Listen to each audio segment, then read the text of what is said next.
Assalamualaikum warahmatullahi wabarakatuh. Bertemu lagi dengan Wahyudi Siswanto. Kali ini saya akan berbicara masalah tokoh cerita. Semoga dengan penjelasan ini nanti cerita yang Anda tulis akan lebih kuat lagi tokohnya. Saudara, ada tokoh yang bersifat statis. Statis itu sifatnya, karakternya mulai dari awal sampai akhir itu tetap saja. Tetapi ada tokoh-tokoh yang dinamis. Perwatakannya itu berubah. Misalnya mulai dari awal dia pelit misalnya, ada seorang tokoh yang beranggapan bahwa kehidupan ini harus diperjuangkan. Memang betul. Sejak SD dia berjuang keras untuk menjadi juara satu dan memang berhasil. Kemudian dia masuk ke dalam sebuah lingkungan yang baik, yaitu SMP yang favorit. Dia juga berjuang untuk menjadi juara lagi dan berhasil juga. Ketika di SMA dia masuk ke SMA favorit juga. Lagi-lagi karena dia berusaha keras, dia juara satu. Masuk ke perguruan tinggi, prestasinya bagus. Dan ketika dia bekerja juga bagus. Lewat perjalanan-perjalanan hidupnya ternyata dia mempunyai pikiran bahwa seluruh apa yang dilakukan ini adalah hasil usaha dia. Suatu ketika dia mendapatkan tugas ke sebuah desa terpencil untuk bernegosiasi kepada masyarakat, yaitu dalam rangka membebaskan lahan karena di desa itu akan dilewati tower. Saat dia pergi ke sana, ternyata dia mendapatkan pengalaman yang luar biasa. Tidak hanya pemandangan yang selama ini dia hanya mengenal kota, gemerlapan lampu, kemudian kehidupan individual. Di sana dia melihat desa, sawah-sawah, perkebunan, orang-orang yang rukun. Saudara, saat di desa itu ternyata dia mengalami kecelakaan. Karena kecelakaan, tangannya luka sampai tidak bisa digerakkan tangan kanannya. Bersyukurlah dia ada di desa itu. Dia ditolong, dirawat. Kemudian suatu malam dia itu ingin minum. Ternyata tidak bisa, hanya sekadar mengambil segelas air saja, dia tidak kuat.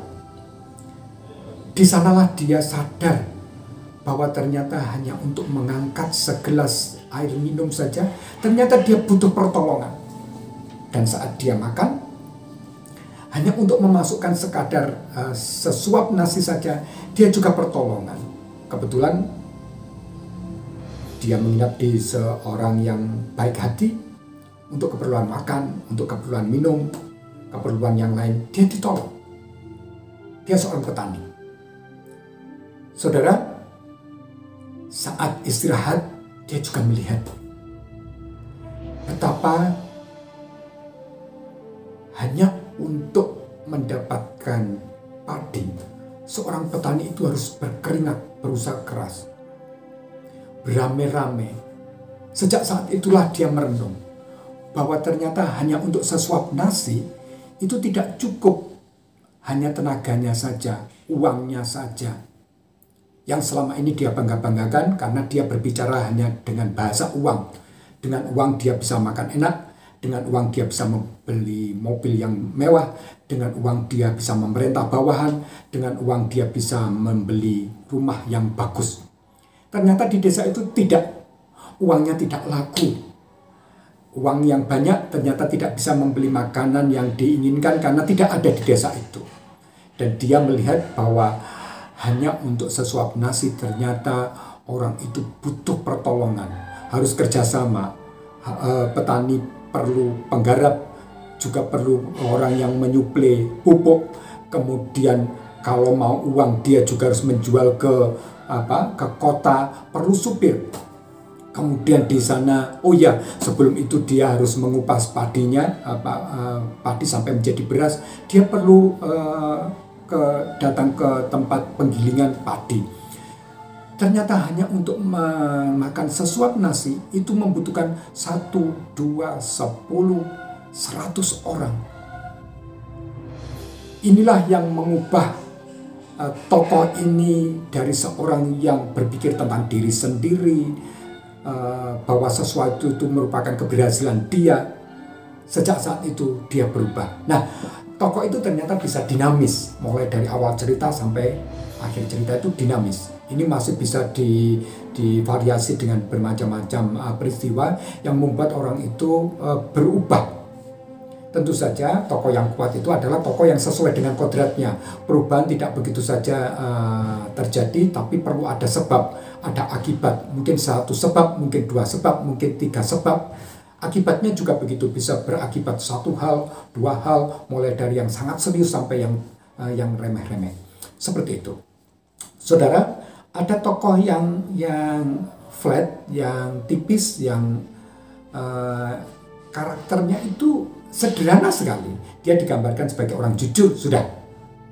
Atau dia orang yang baik hati, dia orang yang pendengki.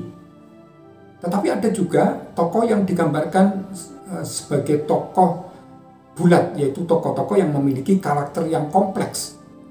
Jadi ada tokoh yang sederhana, flat, ada juga tokoh yang bulat, yang utuh. Tidak hanya sekadar digambarkan sebagai orang dengan satu karakter, tetapi dia itu memiliki segi-segi, banyak sisi, banyak segi dari kepribadiannya.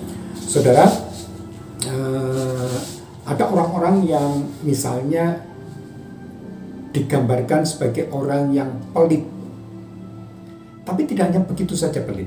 Dia mungkin pelitnya itu ada pada makanan. Jadi dia pelit kepada orang itu dalam hal makanan. Tetapi dalam hal uang, dalam hal tenaga, dalam hal pikiran, dia itu begitu baik. Begitu baiknya terhadap orang lain. Bisa menyumbangkan pikirannya, bisa menyumbangkan tenaganya. Tetapi kalau punya makanan, dia itu pelit sekali. Mengapa begini? Ternyata ada sebabnya. Dulu dia dilahirkan di keluarga miskin, sehingga untuk makanan itu dia harus berusaha keras. Tidak hanya sekadar lauk pauk, buah-buahan, apalagi susu. Hanya sekadar kerupuk saja yang harganya murah, dia itu perlu berusaha keras. Itulah sebabnya ketika dia dewasa, dia juga pelit. Meskipun di bidang lain justru malah dermawan.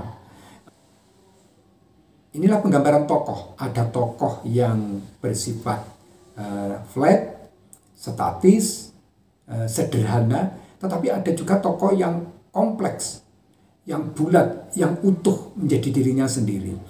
Dan itu digambarkan bagaimana tingkah lakunya, bagaimana pikiran-pikirannya, bagaimana perbuatannya, seperti itu. Saudara, ini bisa dipakai sebagai salah satu acuan bagaimana cerita yang sudah kita tulis. Apakah sudah memiliki tokoh-tokoh yang kita gambarkan secara utuh atau masih datar-datar saja.